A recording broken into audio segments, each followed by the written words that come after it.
Yo, yo, yo.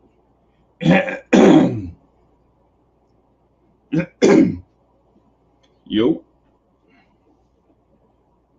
Party people in the place to be. What's good? It's your number one Chief Rocket Knicks University main man, Uncle Freezy. What's good, everybody? I'm just coming through to do a playoff breakdown. Get this thing started. There will be a Knicks morning drive. At 9. Just want to come through and rock the spot just for a little bit. Um, um, talk about these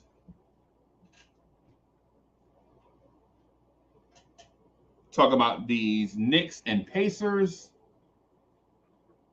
Louisiana Knicks is in the building. What's good? I see you, boss. What's good? I see you, boss man. So I probably should have did this a little bit earlier, but I have a mixer. I have a mixer and a new mic that I'm struggling to use. So I'm gonna go back to my old. I'm gonna go back to my old reliable. Hey, Casanovas is in the building. Salute. Salute to my guy, PC in the building.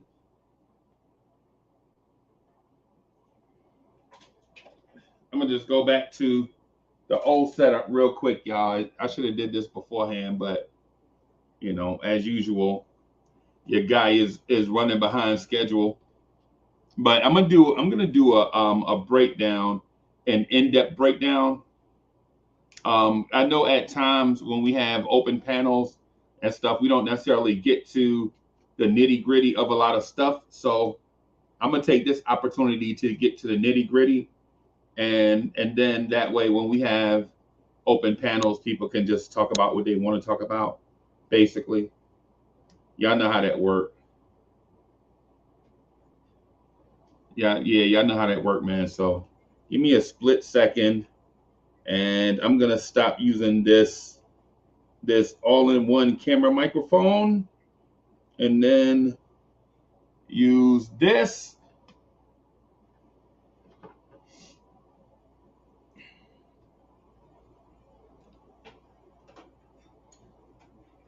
I'm gonna use that microphone. Let me see if I got a mic cover in here. Yeah, let me see if I got a pea popper. Let me put a pea popper on there. Bim. All right, so there's the pea popper. Yo, the Saint Alawise is in the building. Alawise is in the building. Salute to the Saint Alawise. Let me turn.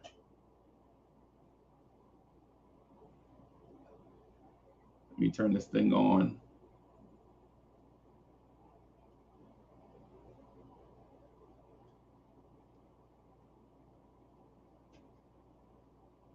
Yeah, let me turn this thing on. There we go.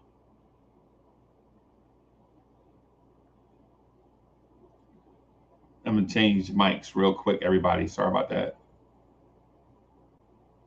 Yo, yo, yo, yo, yo. Yo, yo, yo, yo, yo.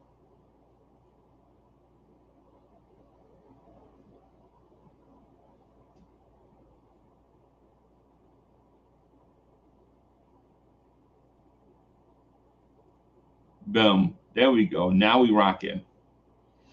T. Smith is in the building. Salute. Good morning. Good morning, everybody. So, real quick, I know we're gonna have a lot of varying opinions on this Knicks series, Knicks versus Pacers.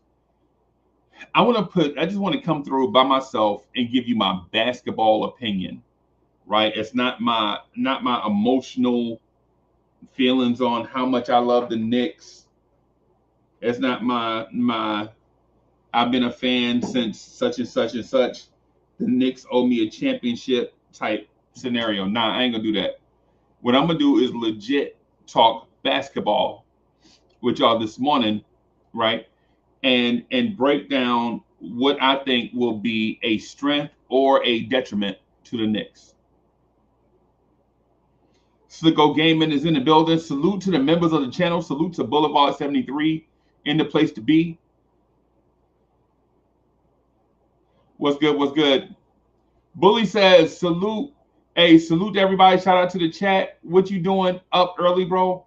Hey, big dog. I be up early. This is my routine right here. I just don't turn the microphones on until, such and such time, whatever that time is. But this is me every day. 4:45, 5 o'clock. Take the dogs out. You know what I'm saying? Walk around a little bit. You know what I'm saying? When the earth is moving slow, try to get a peace of mind, try to think out how to format my day. All of that, bro. This is what we do every morning, man, about 4:45 every day. And that's why sometimes I can't do the Knicks at Night podcast, bro, because if I have something scheduled for 8 and I know I get up at 4:45 every day, I gotta kind of ease back on the Knicks at Night podcast sometimes. You know what I'm saying? I don't want to. That's my baby.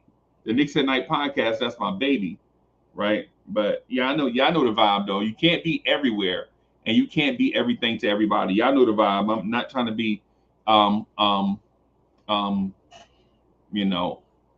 stuck up or nothing about it. It's just, there are only certain amount of hours in a day. So but let's get started with the basketball talk in earnest.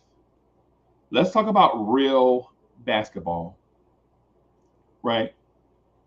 So here's the thing.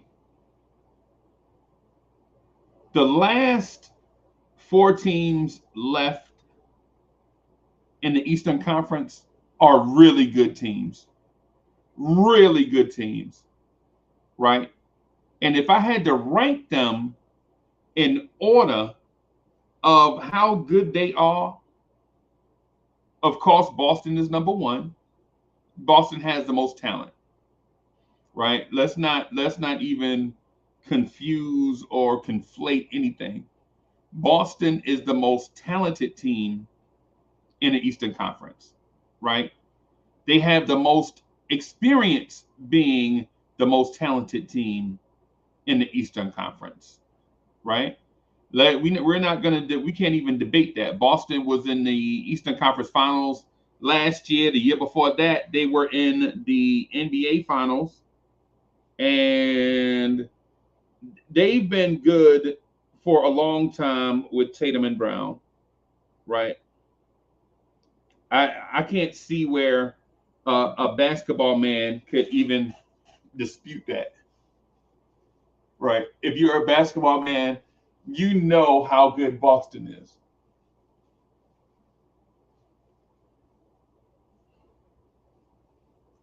Right? You know how good Boston is. It's not even a question how good they are, right? Now, I'm not sitting here saying they're not beatable, but what I'm saying is to a man, I recognize that Boston in this moment is the more talented team than anybody left, and they have the most experience being the most talented team of any team left. Right? Right? Right now, no lie, if and this is not a slight on the Knicks or the Pacers or the Cavaliers, right? But if Boston were to offer their best player for anybody else's best player that's left in the playoffs, the other teams would do it. They would do it. And if Boston offered their second best player for the other team's second best player that's left, the other teams would do it. And if Boston would offer their third best player for anybody else's third best player, they would do it. Right? And let's just start there. Boston won 64 games this year. Were they healthy most of the season? Absolutely. So they were healthy most of the season, right? And I get it. Boston was healthy most of the season. Cleveland was not. Indiana was not. The Knicks were not. Right? No big deal because we are where we are right now. Kind of like that rap song by Tupac. Tupac said, "I'm not living in the past. You want to last? Be the first to blast." That's where we are right now. Everything that happened in the regular season is it helped us get here, but we have to operate with we are right here right now, and we have to take advantage of this moment, right? And all four teams are thinking that way. Boston's thinking, yeah, we won 64 games, but it don't mean anything if we don't win a chip. That's what Boston's thinking. The Knicks are thinking we got raging hot at times during the season, but injuries keep kind of derailed us during the season also. But none of that matters because it's next man up. We're here and we have to show improve, right? And the Cleveland Cavaliers are going to say the same thing, right?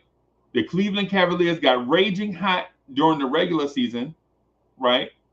At times, they were probably the best team in the NBA at times. This year, the Cleveland Cavaliers were.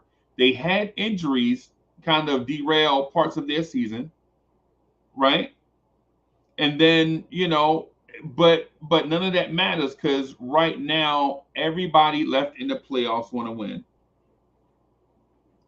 Indiana, Indiana got hot during the regular season. They were probably the more consistent team of New York and Cleveland, right? They were probably the most consistent of New York and Cleveland, right? Right. They didn't have major ups and downs during the year. They had ups and downs, but not major ups and downs like Cleveland, like the Knicks. And then the Western Conference, we could talk about the Western Conference at a later time. I merely want to point out this one thing. I want to break down the background and all these things about Knicks versus Pacers.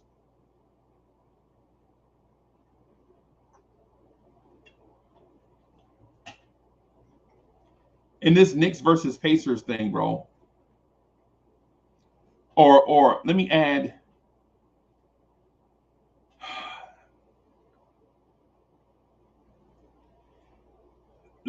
this thing too, just real quick. The Pacers came into the season with a point guard that they felt like was slighted. They felt like their point guard should be on the superstar level. They felt like their point guard should be on that superstar level. They had young players that didn't necessarily blossom at the pace that they felt like they wanted. So at the end of the day, before the season got out of control with what they already had, right? Before they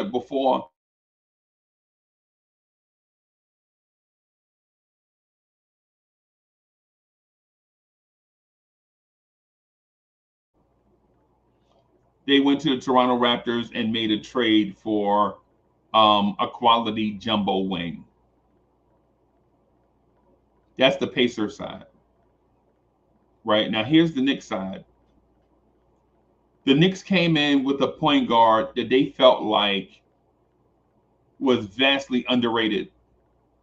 Should have been on that superstar level, but the national media didn't understand how good the Knicks point guard was. The Knicks had a lot of young players that didn't perform at the level where they felt like they should, and they struggled through it for a while.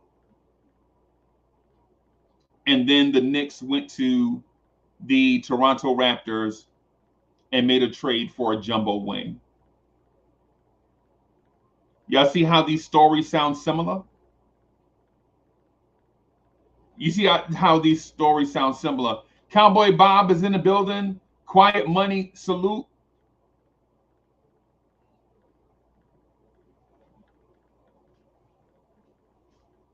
On the surface, the Knicks and Pacers story is similar, right? But life is not lived on the surface. A lot of times life is deep,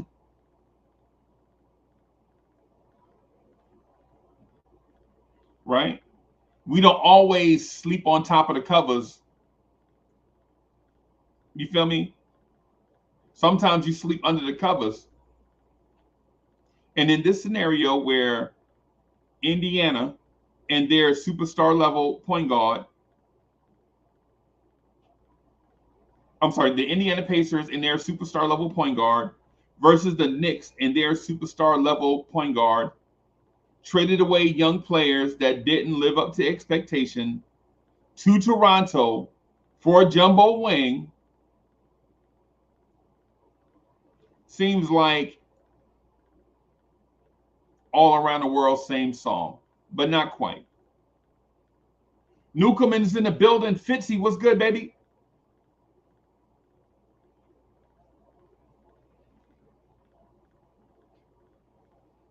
Yeah, y'all. If y'all rocking with this man, hit that like button. And if you have not done so, if you have not subscribed to the channel, please consider doing so. You know, it's one of those things that YouTube monitors. So if you have not done so, then I suggest just doing it because we're going to provide quality content. We're going to provide basketball breakdown like this, and then of course we'll have the fans' perspective and things like that also.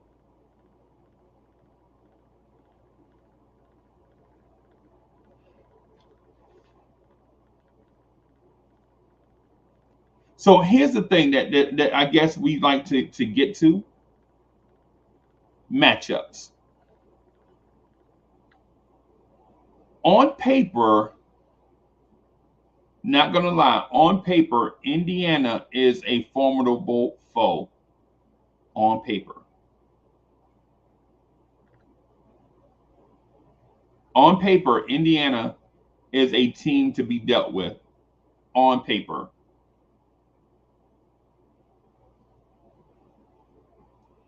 Indiana has balanced scoring from Siakam, Turner, Halliburton, Nimard, Obi, um, you name it. You name it. They get balanced scoring. They have 6 players in double figures and 7 if you round up with TJ McConnell.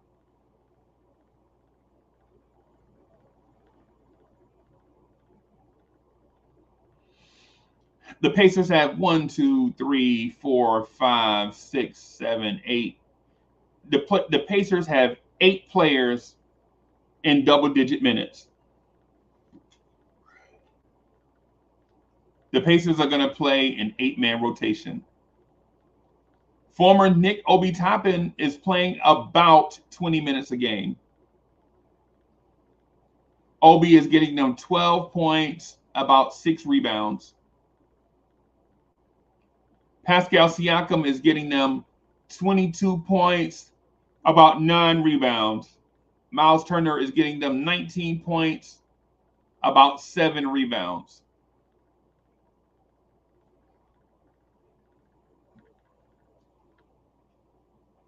That's formidable. That's formidable.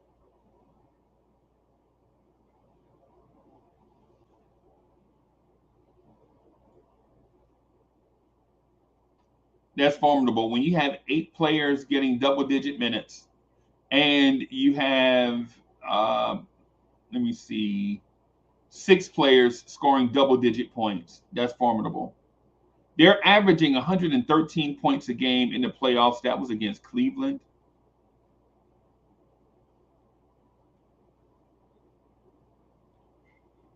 Against Cleveland, they shot about 48% from the floor. They shot 34% from 3.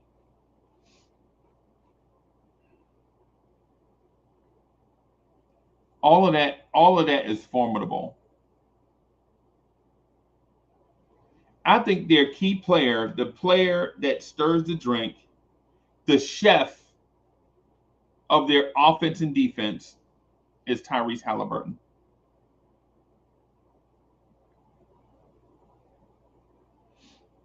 I think Tyrese Halliburton is their chef, the player that makes them go, the player they can't afford to lose, the player that's going to show up in big moments for them is number 0, Tyrese Halliburton. And sure, sure, we have our own weapons, but I want to speak to them about theirs first. I want Knicks fans, as Knicks fans and basketball people. I think we should realize that at this point in the playoffs, right? It's not just about energy and who wants it more anymore. No pun intended.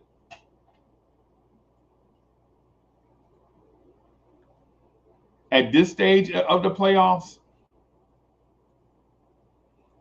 at this stage of the playoffs, it's about execution and health.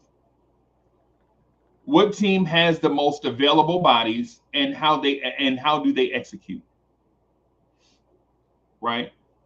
What I'm gonna say is the Indiana Pacers are still a very young team. Halliburton's young, Nimmert's young, Neesmith is young, Shepard is young, Zeke Jackson is young, Jalen Smith is young, Kendall Brown is young, Jarris Walker is young.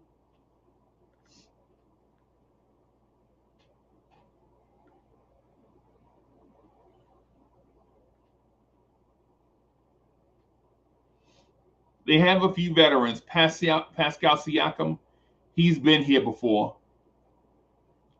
Miles Turner is a untested veteran. TJ McConnell is a hard-nosed veteran point guard that knows how to play basketball.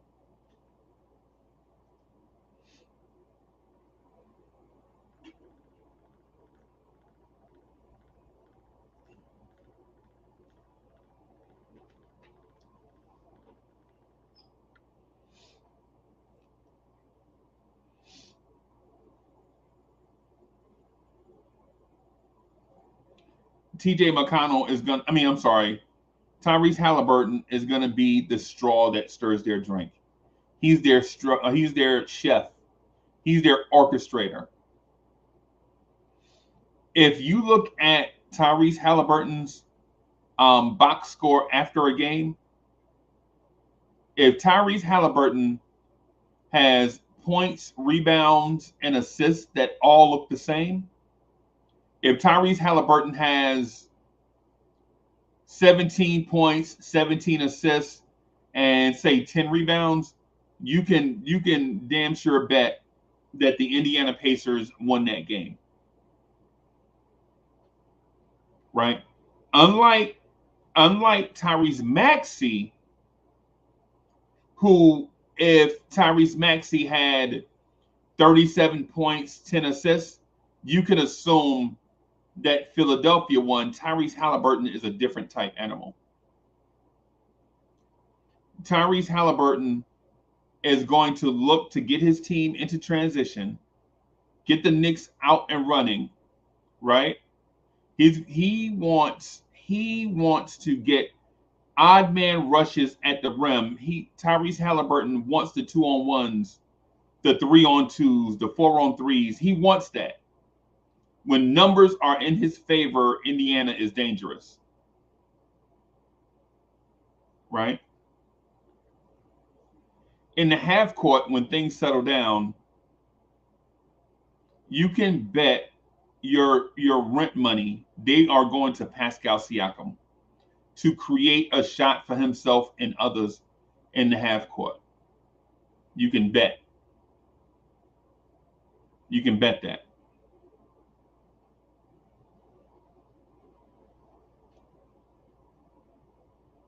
Pascal Siakam is going to look to carve the Knicks up in the half court because he has a distinct advantage over other 6'9" players, other 6'8" players.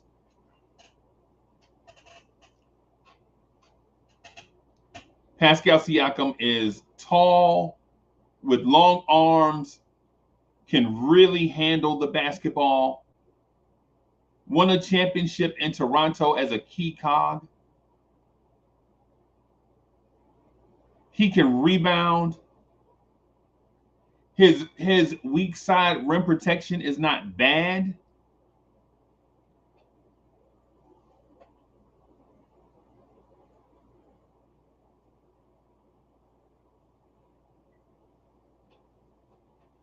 He's very physical offensively.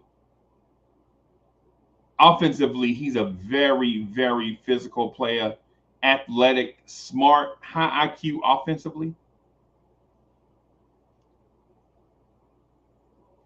Where the Knicks should be on guard at. Where the Knicks should be on guard at, no pun intended, is Andrew Nemert. I'm saying his name right now. Knicks fans, be aware of Andrew Nemert. Royster's in the building. Salute, boss.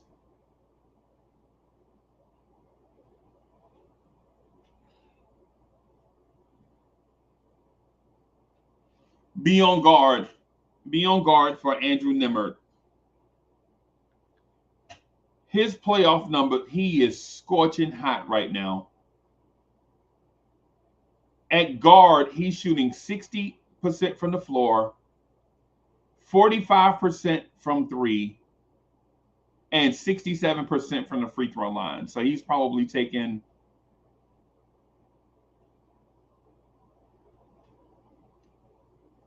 I wish there was a school teacher in the building that could break down these free throw numbers for me, because I'm looking at him. He's making one per game, so that's six.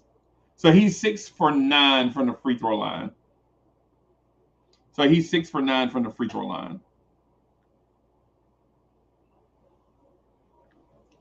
That's a name to be aware of. So if you're a Knicks fan right now, if anybody is going to cause you a bad night's sleep in this playoff series, it's going to be the unknown guy.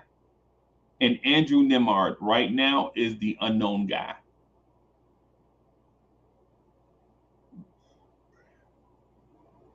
He's an unknown guy to us,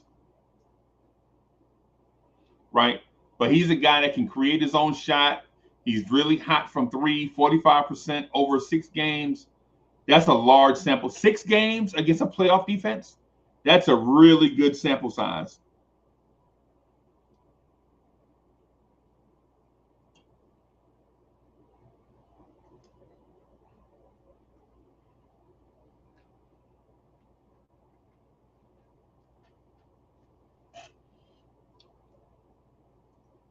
Six games, 45%. Yeah, that's a really good sample size against a playoff defense. He's taking 3.3 per game. So I think that's about 20. I think that's about 20, right? That sounds about right. Like 23 pointers over 6 games. That sounds about right. It's in the neighborhood. It's an estimate. Right? So Indiana, knowing that the series starts in the Garden, their agenda is probably take at least one game. Worldwide L is in the building. Salute to For the Love of the Game. What's happening?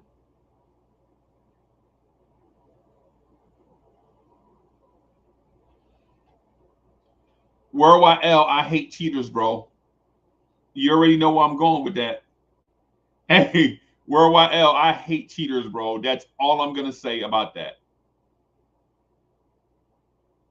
That's all I'm going to say about that, bro.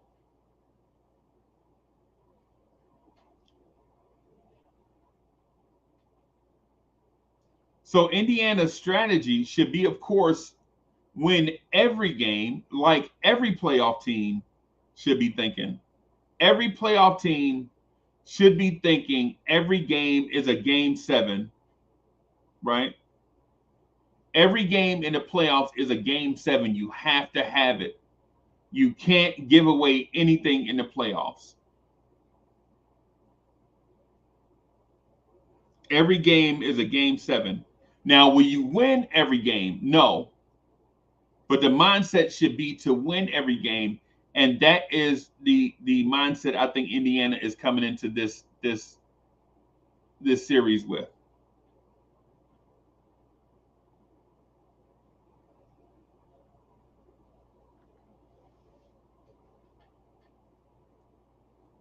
Worldwide L says just when he was winning me over, he's a bump. Yep, me too. Me too.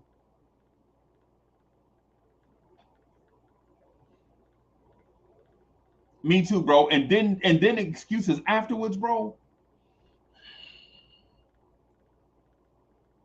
Nah, bro.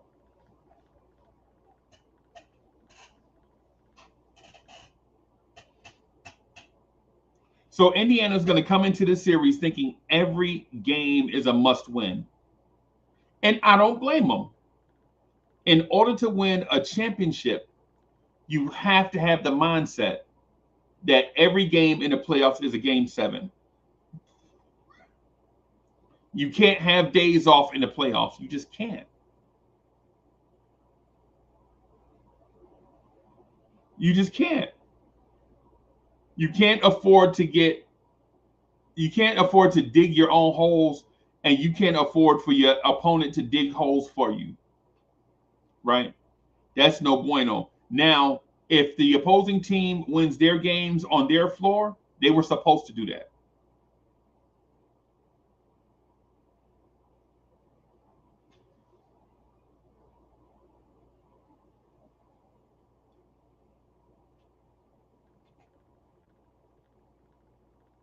They were supposed to do that.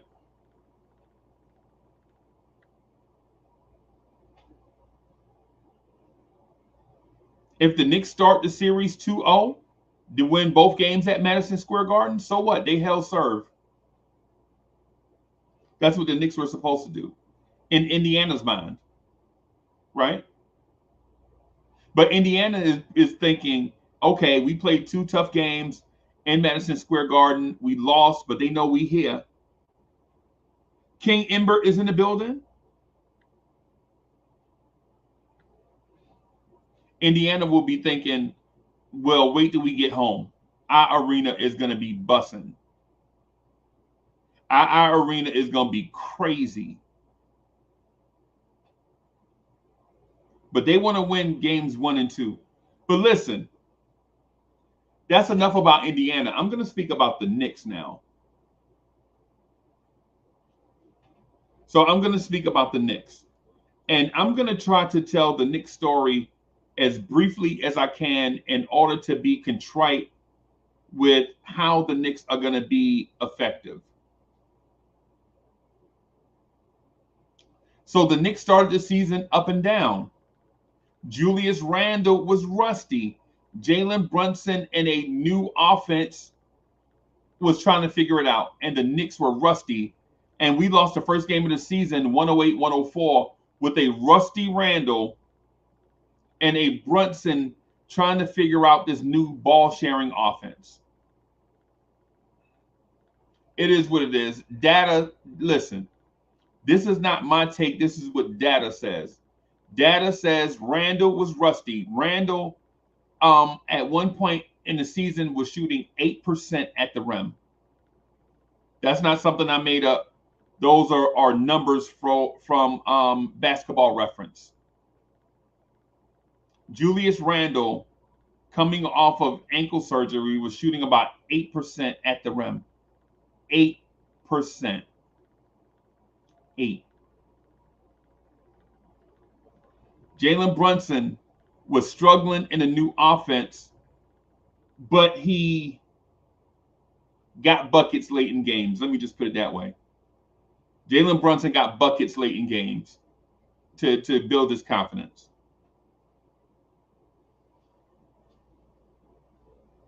RJ Barrett looked as if he was turning a corner. RJ Barrett looked like he was going to be a borderline all-star, almost Chris Middleton like early on. early on, and then it happened as usual.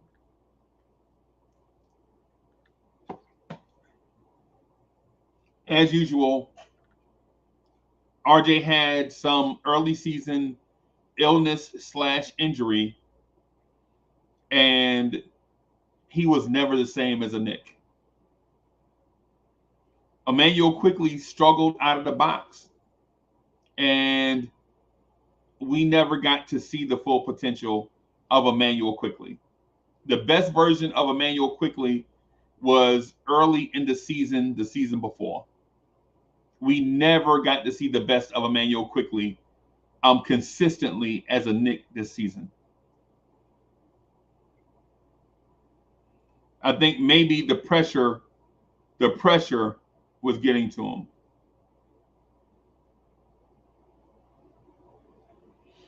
I think the pressure was probably getting to Emmanuel quickly and RJ Barrett, and probably Quentin Grimes also.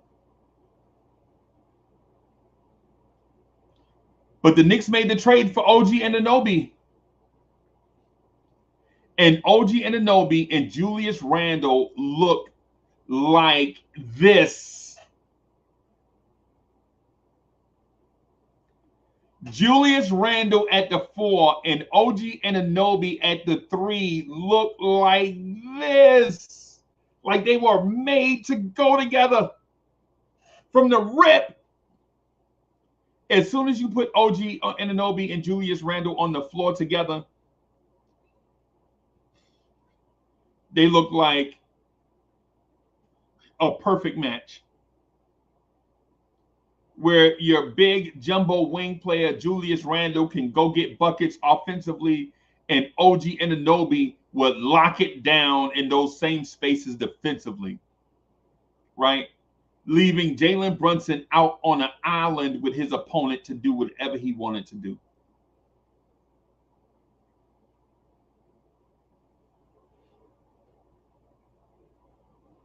OG Anunoby and Julius Randle from day one complemented each other.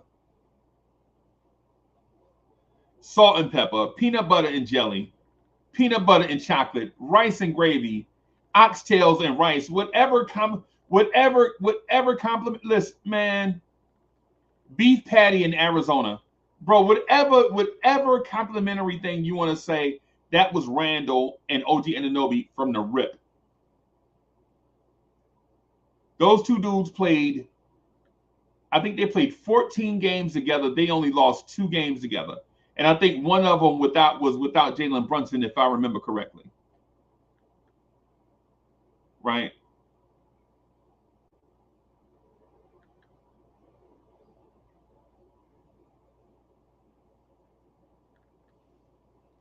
But unfortunately, matches made in heaven don't often last forever. They don't. Occasionally, things derail it. Occasionally, things derail it. Occasionally. And the Julius Randle injury and the OG Anunoby injury occurring at the same time derailed it. At the time, the Knicks and the Cleveland Cavaliers were the hottest 2 teams in basketball, and they both got derailed at the same time. They both got hot at the same time. They both got derailed at the same time. Around the same time, I'm sorry. So what does that mean? I know y'all are asking, like, all that talk, what does that mean? You know, you gave a wrap up of the Pacers. What about the Knicks? You went in depth about the Pacers. How about going in depth about the Knicks? I got you.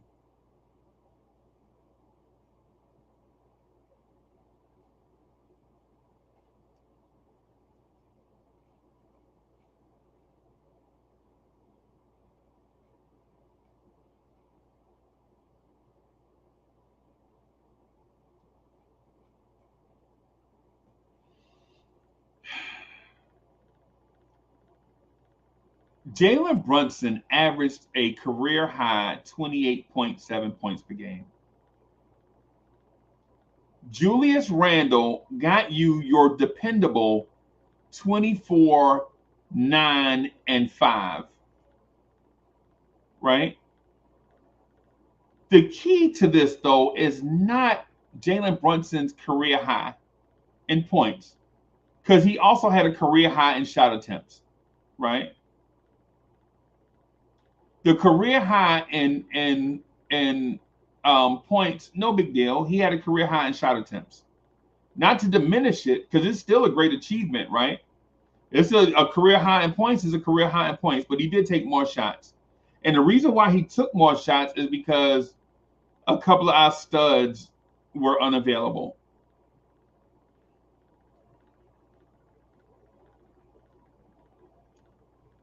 Here's the key, though.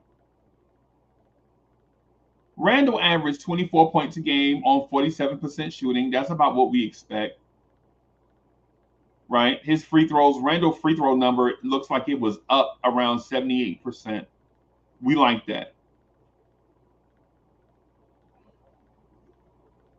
Here's the key, though. The key that unlocked everything.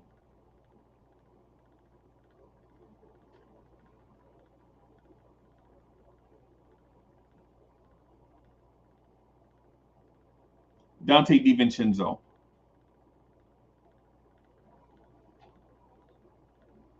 So Dante DiVincenzo, a beloved Knick, a beloved Knick, right? A beloved Knick.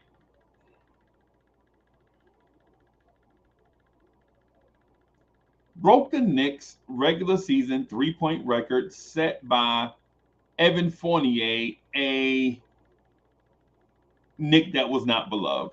Let me put it that way. I like Evan Fournier, right? I like Evan Fournier. Unfortunately, he didn't fit. Unfortunately, he didn't fit with Tibbs. And I'm not going to go into a whole bunch of stuff, conspiracy theories and all that stuff. If you don't fit, just move on. But Dante DiVincenzo reset the Knicks all-time 3-point record for a regular season in terms of makes. I forget the number. The number's not important. The impact is what is more important. I think Dante made almost 300 3-pointers this year.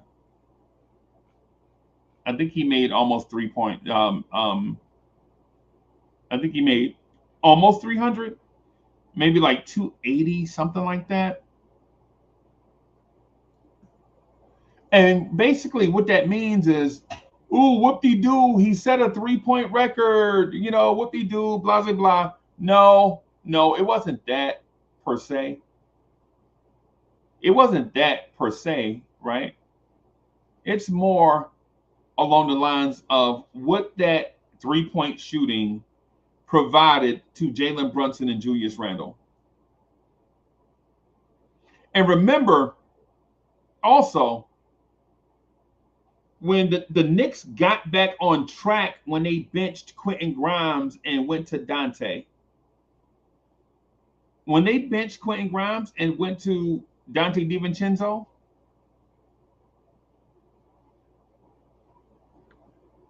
you saw the offense and defense take a tick. You saw us be more competitive.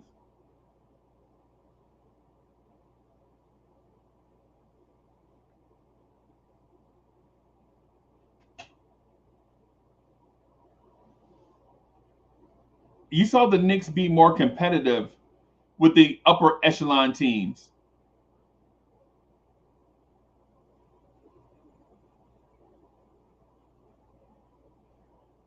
Hey, and if you're watching us on X, man, make sure you start following Lawrence Tears at Big Freezy on X. Salute to the crowd on X.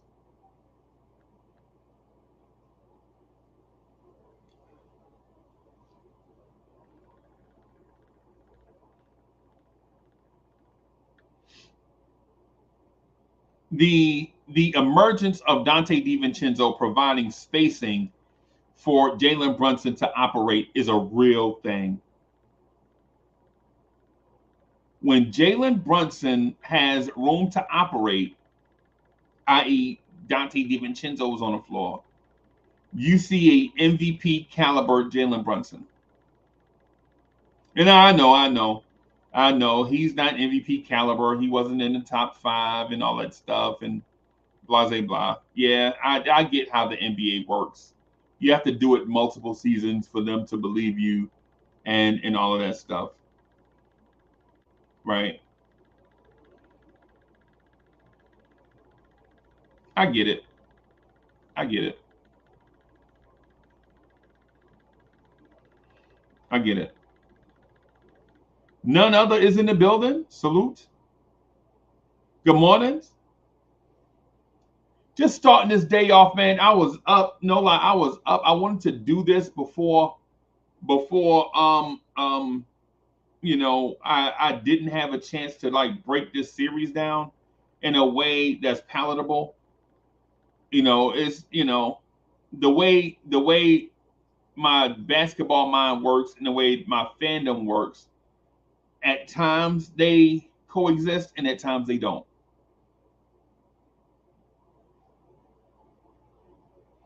So I've decided to do separate things.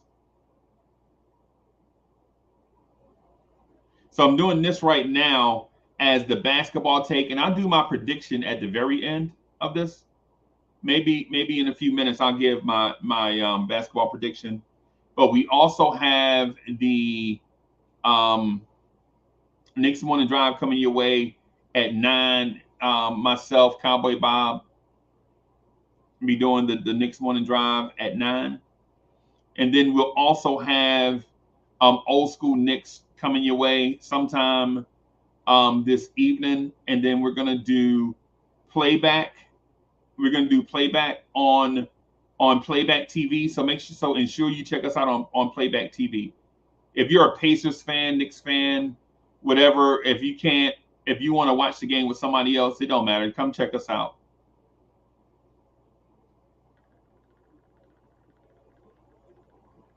Ralph Lewis says, "Yo, where's my old school?" Yep, today. It'll be today. It'll be today. I talked to AD already, and so we want to do that. And this is that'll be perfect for us to talk old school Knicks, especially since the Knicks will be playing the Indiana Pacers. That's going to be fantastic. Wiz is in the building. Wiz says Knicks in 3.5. I'm with you. I'm with you. So let me do this. The Dante DiVincenzo element of things is a real thing, right? The Dante DiVincenzo thing is a real thing. Without Dante DiVincenzo, the Knicks can't win. Period. That's as simple as I can make it. Right? With Julius Randle out, the Knicks can't win this series without a consistent Dante DiVincenzo. That's it in a nutshell. Because we know what Josh Hart is going to give us. Because where Indiana has Halliburton, who's a fantastic player. They have Siakam, who's a fantastic player. I like Zeke Jackson. I don't know if he's playing any minutes. They have Obi, who's Knicks fans know what Obi Toppin is already. Right? Knicks fans know what Obi Toppin is. Indiana can't tell us what Obi Toppin is. Trust, we know what Obi is. We know what Obi Toppin is. Right? Andrew Nemert, though, that's I think a play that's to fear. And Dante DiVincenzo has to neutralize Andrew Nemert. Period. We have to have Josh Smith neutralize Aaron Nesmith, who is surprisingly a better defender and rebounder now that he's in Indiana. He was known as a shooter only at times.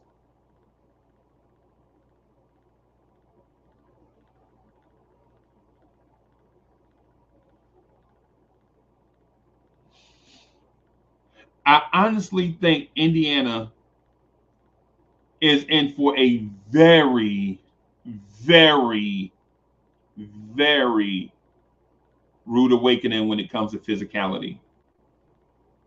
Very rude awakening when it comes to the physicality. And I do understand that Indiana's not a pushover. Not saying that. Not saying that. Not saying that at all. Not calling Indiana a pushover, right? But what I will say is the Knicks are not the Bucks backups.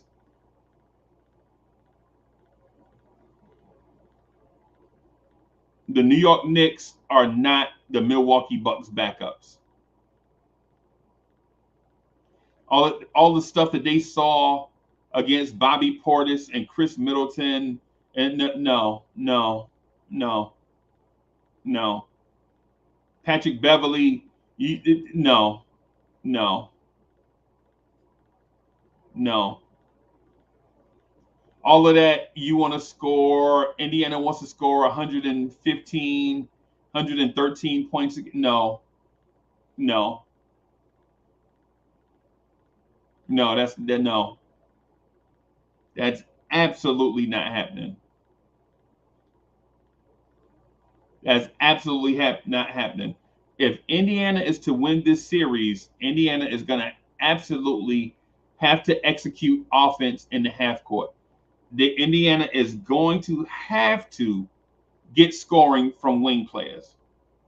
If Indiana can't score off the wing, they may get swept. It's just that. It's just that cut and dried. It's just that cut and dried. Because the Knicks are going to have about four guys rotating onto Nimmert and Halliburton.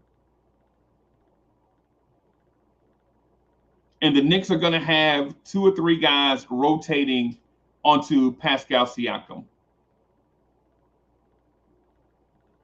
And if the Indiana Pacers think at any point that Miles Turner is going to be the key to victory against a second seeded team in the playoffs, they are bugging.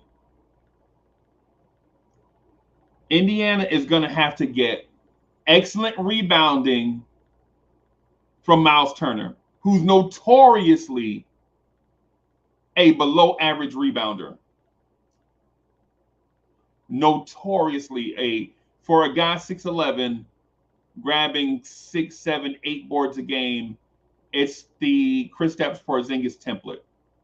Jump shooting big, that's a weak side shot blocker that gets you 6, 7, 8 rebounds a game in an up-tempo offense. It's like playing against Porzingis, right?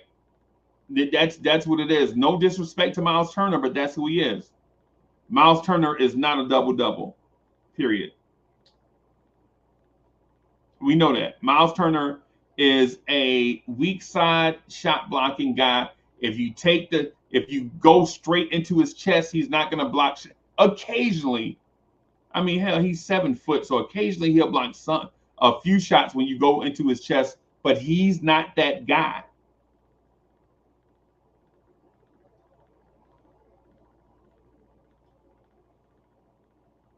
He's just not that guy.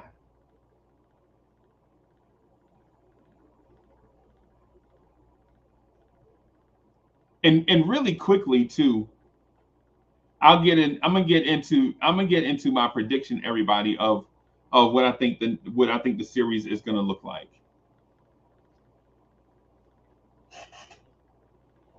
I think in game one, initially, I think the Pacers are gonna get out and attempt to increase tempo. Right? They're gonna try to increase tempo. They're gonna try to be tough on the boards.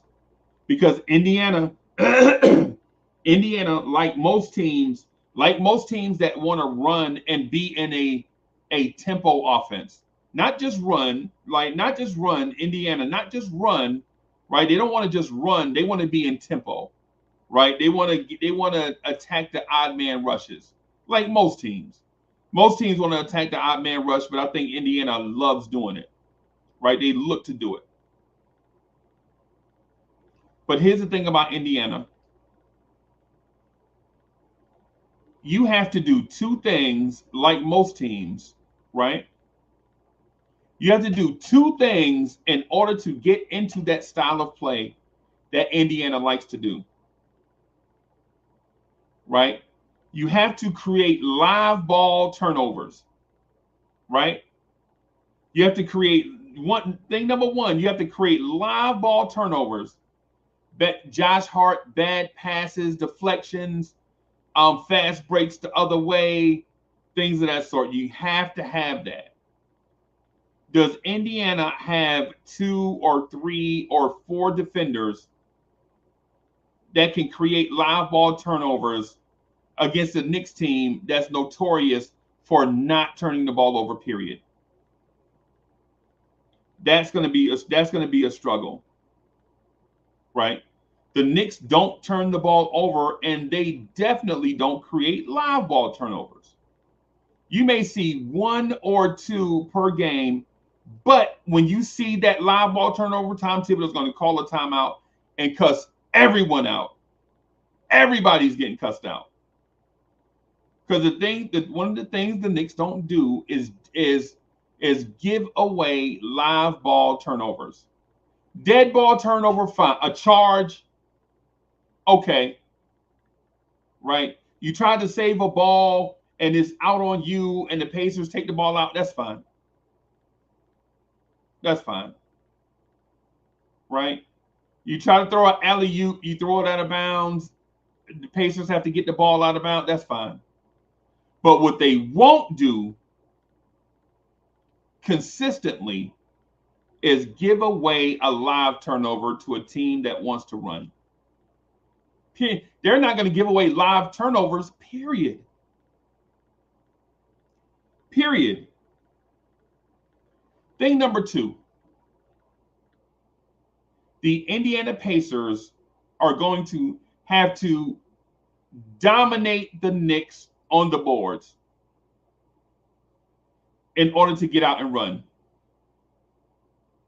They're going to have to dominate the rebounding advantage. The Pacers are probably going to have to get somewhere in the neighborhood of 45, 47, 50 rebounds in order to get out and run on the Knicks. How does 50 rebounds against the Knicks sound to the chat? Chat, how does the scenario of the Knicks getting out rebounded sound to you?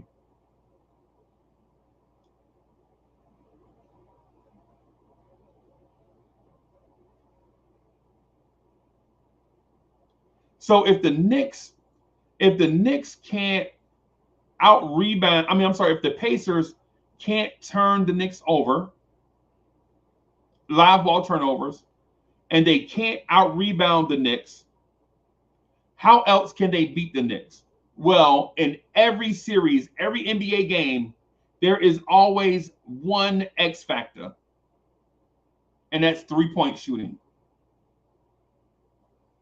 Right? 3-point shooting overcomes every other advantage. If you can shoot the 3, then you can beat any team. Right? If you can shoot the 3, you can defeat any team in the NBA.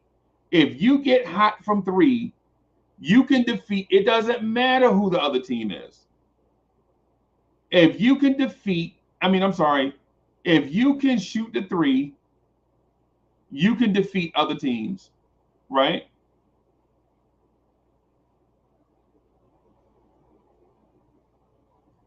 But here is Indiana's 3-point shooting percentage in the playoffs. I'm sorry, in the regular season. In the regular season, Indiana shot 37.4% from 3, and that's above league average, right? That's above league average. But against a backcourt of Darius Garland and Donovan Mitchell, they shot 34.4% from 3. Against a backcourt of Donovan Mitchell and Darius Garland, they shot 34.4% from three. These are facts.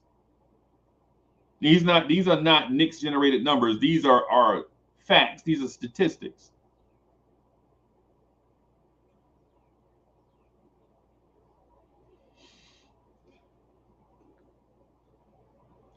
So my major prediction before this season starts, and I'll go on record saying it, I'm not ashamed. Right? My prediction is go ahead and get your hotel rooms ready for game one in Boston.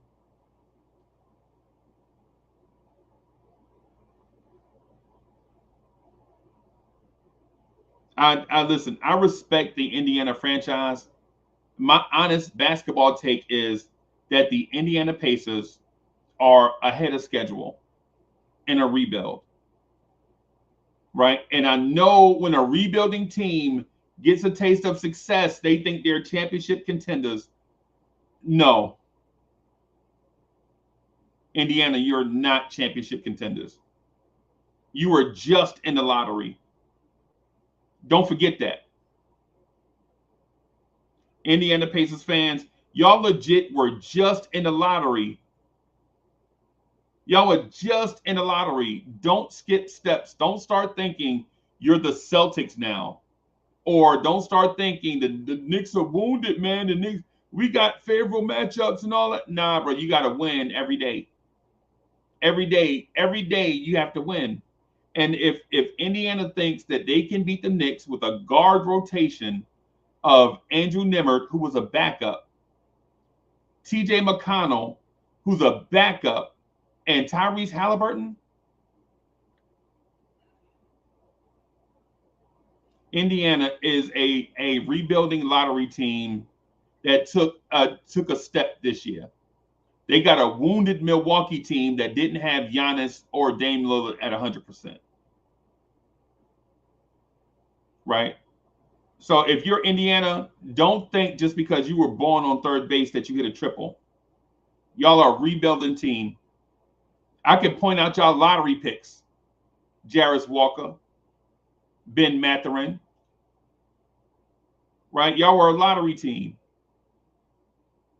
In a year that Joel Embiid was injured for most of the season. In a year where Jimmy Butler was hurt most of the season. Miami was hurt most of the season.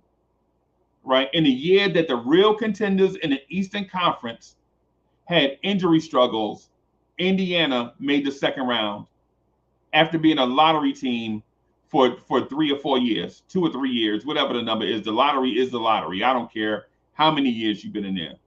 That's what you are. A rebuilding team that caught a break in an injury-riddled season by a lot of the giants in the Eastern Conference. Don't start thinking that just because you made the second round that you're championship contenders. You're a rebuilding team.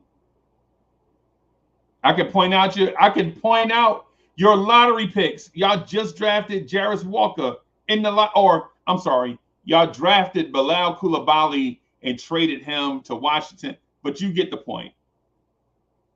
Y'all know the point that I'm talking about. So my thing is, I don't know how many games the Knicks are going to beat the Pacers in. I don't really even care. I really don't even care. Right now, I'm on TripAdvisor trying to find a hotel and flight bundle for Boston. On that note, thank y'all everybody for coming through and rocking with us. To all the Pacers fans out there, respect to y'all, right? Respect to y'all. I hope it's a good series for everybody. I hope everybody walks away from this series healthy. I hope everybody walks away from this series healthy. Right? The Knicks morning drive at 9 a.m. I'm going to go in here, try to get some more work done. Got some stuff, got paper everywhere. In 2024, you should even have paper, but I have paper everywhere. Right? Got paper everywhere. Probably gonna make some coffee and something. Get ready to rock with Cowboy Bob at 9 a.m. Thank y'all for coming through. Peace, everybody.